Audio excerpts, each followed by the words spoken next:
महाराष्ट्र विद्युत महामंडळ कामामध्ये शासनाचे करोडो रुपये हडप, सगळी कामे बोगस.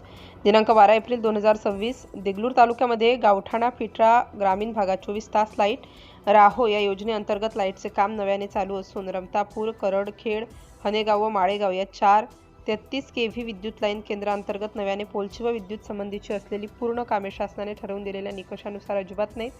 सगळे पोल हे PWD रोडच्या बाजूला असलेल्या नालीमध्येच उभे केले असून त्या पोलचे तणावे रोडवर दिलेले आहेत. त्यामुळे रोडवर ये-जा करणाऱ्या वाहनाचे अपघात होण्याची दाट शक्यता आहे. या कामी PWD अभियंता यांची मंजुरी घेतलेली आहे का? असेल तर आदेश जाहीर करावा असा सवाल आहे. लाईन चालू होण्यापूर्वी पोल उपटून जमिनीवरच अतिनिकृष्ट व बोगस दर्जाचे काम चालू असल्याचे वारंवार सांगून व लेखी तक्रार देऊन सुद्धा अनेक वर्ष महिने लोटले पण ना शासन जागे झाले ना अधिकारी या भागातील निरपराध गोरगरीब जनतेच्या जीवाशी करंटचा खेळ खेळत अधिकारी शॉट देत आहेत. यामध्ये अभियंता, अधिकारी व गुत्तेदाराची माजुरी मक्तेदारी मनमानी चालू असून बोगस कामे करून शासनाचे करोडो रुपये हडप केले जात आहेत.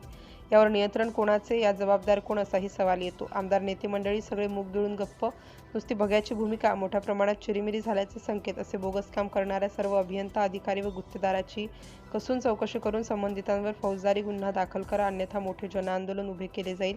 श्रीराम पाटील, नागणपल्ले, येडूडकर यांची मागणी.